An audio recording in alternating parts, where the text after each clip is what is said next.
Você já se questionou sobre a origem do diabo? Ou quando exatamente ocorreu a queda de Satanás? Essas são questões profundas que têm intrigado a humanidade ao longo dos séculos. Agora, imagine por um momento mergulhando nas páginas da Bíblia e desvendando os mistérios por trás dessas questões. Como você se sentiria se pudesse viajar no tempo, voltar aos momentos antes da criação do universo e presenciar os eventos que levaram à queda de Satanás? Hoje, convido você a embarcar em uma jornada espiritual fascinante, onde você será parte integrante dessa busca por compreender as origens do mal. Juntos, exploraremos as Escrituras Sagradas em busca de respostas e reflexões que lançarão luz sobre esse enigma. À medida que avançamos, você será desafiado a se perguntar: qual é o propósito da existência do diabo? Será que sua queda estava predestinada ou resultado de escolhas próprias? Como isso se relaciona com o mundo que conhecemos hoje? Fique conosco até o final deste vídeo, pois desvendaremos as passagens bíblicas que contêm pistas sobre a origem de Satanás e a queda que mudou o curso da história espiritual. E lembre-se de compartilhar suas próprias reflexões e perguntas nos comentários abaixo, porque esta busca pelo conhecimento é uma jornada coletiva. Na Bíblia, encontramos uma lacuna de informações quando se trata da origem do diabo. Tudo o que temos a nosso alcance é o entendimento de que Deus é o único Criador de todas as coisas, conforme narrado no livro de Gênesis, capítulo 1. Isso nos leva a concluir que o diabo é, de fato, uma criatura de Deus. No entanto, a Bíblia não nos brinda com detalhes sobre como e quando a queda de Satanás ocorreu. A ausência de informações sobre a origem do diabo está ligada ao fato de que as Escrituras não fornecem uma descrição pormenorizada da criação dos seres celestiais. Eles foram, inegavelmente, criados por Deus, mas a data e os detalhes precisos desse evento permanecem envoltos em mistério. A Bíblia foca principalmente em transmitir os ensinamentos divinos e a história da humanidade, deixando algumas questões celestiais sem resposta. Isso nos leva a explorar o mistério da origem do diabo com reverência, lembrando que, embora a Bíblia não nos revele todos os segredos, ela nos orienta a confiar na vontade e na sabedoria de Deus. Conforme nos revela a Bíblia, Deus é santo e justo, e a origem do mal moral não pode ser atribuída a ele, como está escrito em Tiago 1,13. Isso significa que, embora a Bíblia não nos forneça detalhes sobre a criação do diabo, ela nos esclarece que Deus não o criou iníquo. Quando encontramos passagens bíblicas que mencionam Deus como criador do mal, elas se referem ao mal temporal, não ao mal moral.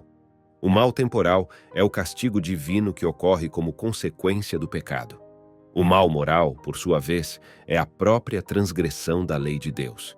Se Deus tivesse criado o diabo de forma intrinsecamente má moralmente, isso implicaria que ele é o autor do pecado, o que não condiz com sua natureza santa. Devemos compreender o mal moral como algo que se opõe a Deus, uma vez que a lei divina é a expressão de sua natureza e caráter. Quando algumas das criaturas de Deus escolheram desobedecer a ele, o mal moral tornou-se uma realidade experiencial. Portanto, a interpretação mais coerente é que Deus criou o diabo como uma criatura boa, juntamente com os outros anjos. Sendo dotado de racionalidade, o diabo recebeu a capacidade de tomar decisões morais e ser responsável por elas.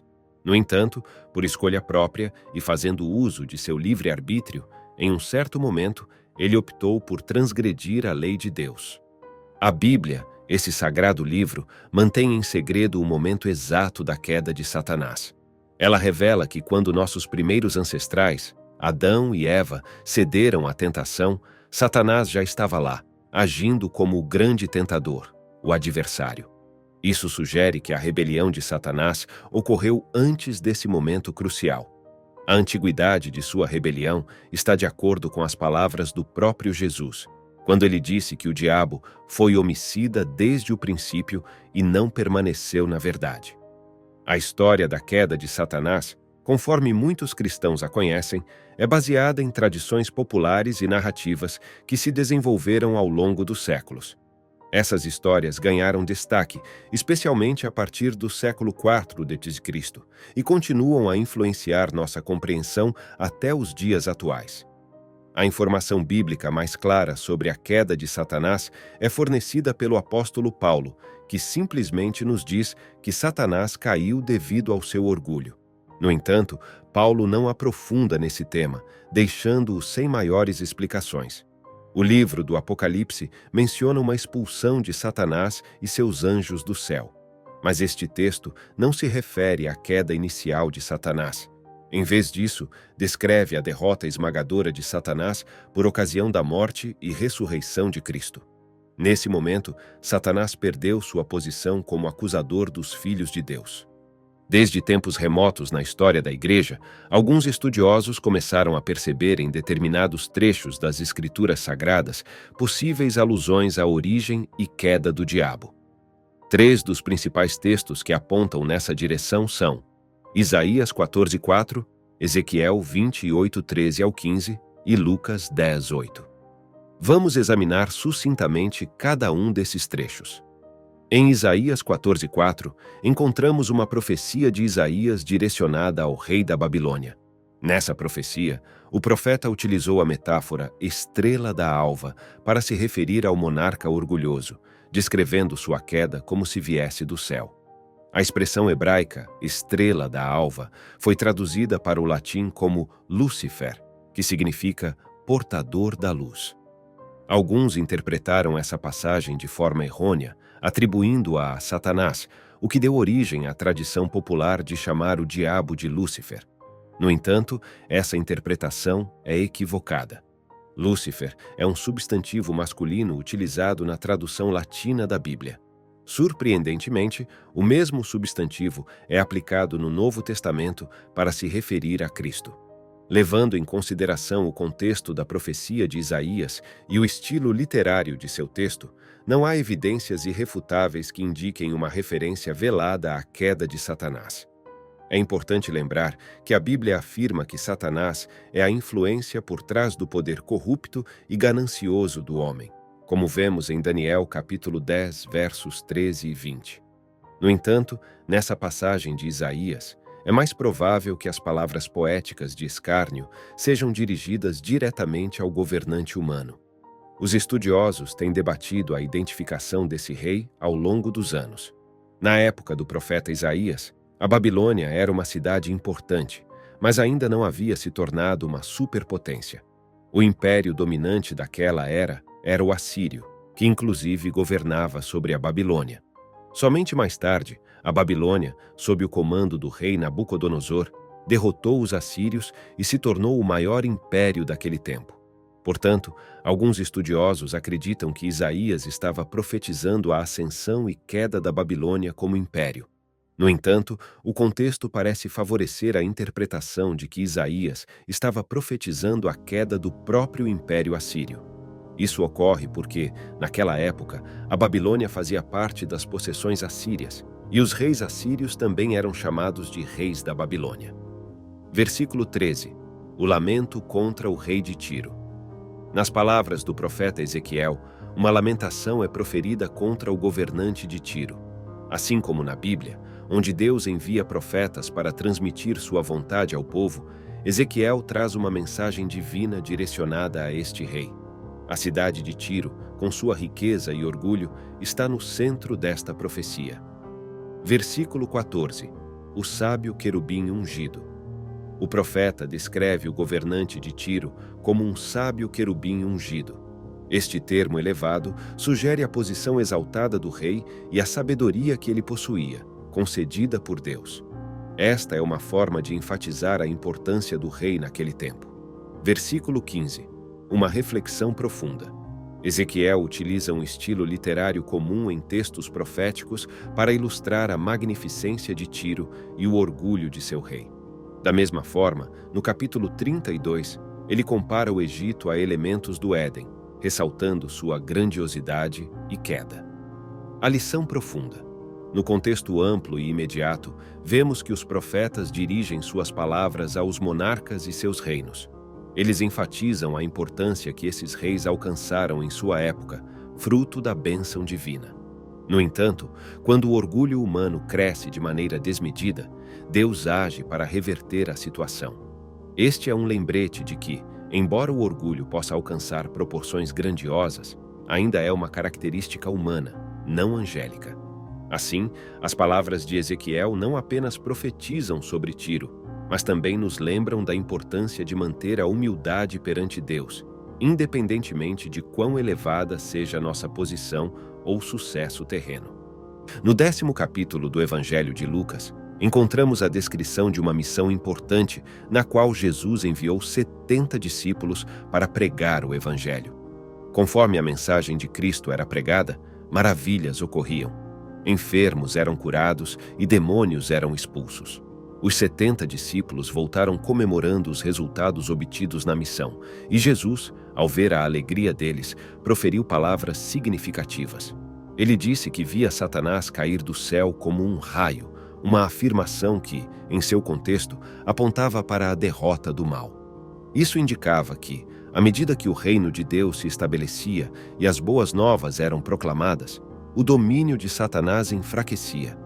Cada enfermo curado, cada pessoa que ouvia sobre a salvação e cada demônio expulso eram sinais da vitória do reino de Deus sobre as forças das trevas. Assim, nas palavras de Jesus, não havia a intenção de abordar a origem ou a queda inicial de Satanás, mas sim de destacar o triunfo espiritual que estava ocorrendo naquele momento, à medida que o reino de Deus se manifestava na terra. A mensagem era clara: o mal estava sendo derrotado e o reino de Deus estava sendo estabelecido. Essa passagem nos lembra da importância de proclamar as boas novas e continuar a luta espiritual contra as forças malignas. Na infinita sabedoria de Deus, a Bíblia permanece em silêncio quanto à origem do maligno, conhecido como o diabo. No sagrado livro de Gênesis, onde a criação divina é descrita, esse mistério não encontra espaço para revelação. Mas, mesmo que a origem de Satanás permaneça envolta em segredos, a Escritura nos presenteia com vislumbres de seu destino final. Embora o princípio de sua queda permaneça obscuro, a consumação dos tempos traz clareza quanto à sua condenação. Quando o Salvador, Jesus Cristo, retornar em majestade, ele estabelecerá seu reino pleno, e o diabo e seus seguidores serão lançados no lago de fogo. Nesse lugar terrível, eles enfrentarão tormento eterno, um destino selado na palavra de Deus. Embora a origem do maligno permaneça um enigma divino, o Senhor nos assegura que, no final dos dias, a justiça prevalecerá e a condenação do diabo será consumada.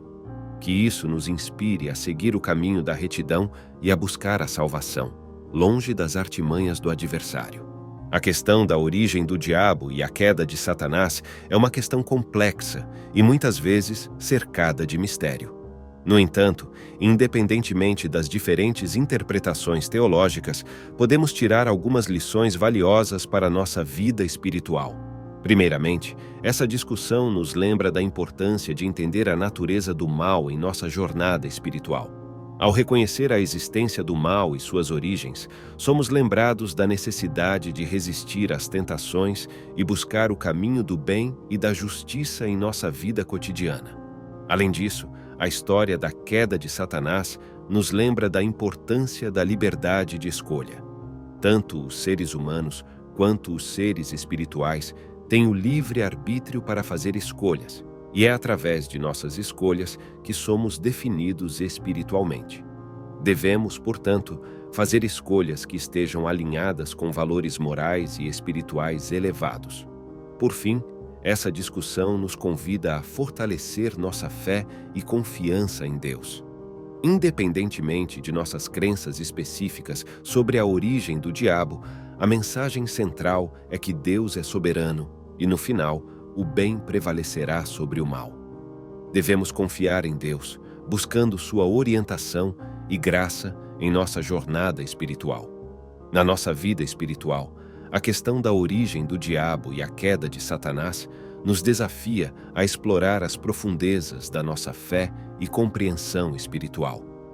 Convida-nos a refletir sobre a existência do mal e a importância de tomar decisões éticas e morais. Nossa capacidade de escolha é um dom precioso e, ao mesmo tempo, uma responsabilidade. Devemos lembrar que, assim como Satanás escolheu se afastar de Deus, nós também enfrentamos escolhas diárias que moldam nossa jornada espiritual. Cada ação, cada pensamento, cada decisão tem o potencial de nos aproximar ou nos afastar do nosso propósito espiritual. Essa reflexão também nos encoraja a confiar em Deus, independentemente de como interpretamos a origem do mal. Deus é a fonte de amor, compaixão e redenção, e sua graça está disponível para todos aqueles que buscam a sua orientação e perdão. Ao enfrentar as dificuldades espirituais e os desafios morais, podemos encontrar força na nossa conexão com o divino e na busca da luz divina. Portanto, que esta reflexão sobre a origem do diabo e a queda de Satanás nos inspire a buscar a verdade, a tomar decisões sábias e a fortalecer nossa fé em Deus, confiando que no final a luz vencerá as trevas e o amor triunfará sobre o mal. Entretanto, será que Davi realmente foi o melhor rei de Israel? Para saber mais, basta clicar no vídeo que está aparecendo aí na tela. Vou ficando por aqui e que Deus abençoe grandemente a todos que assistiram até o final.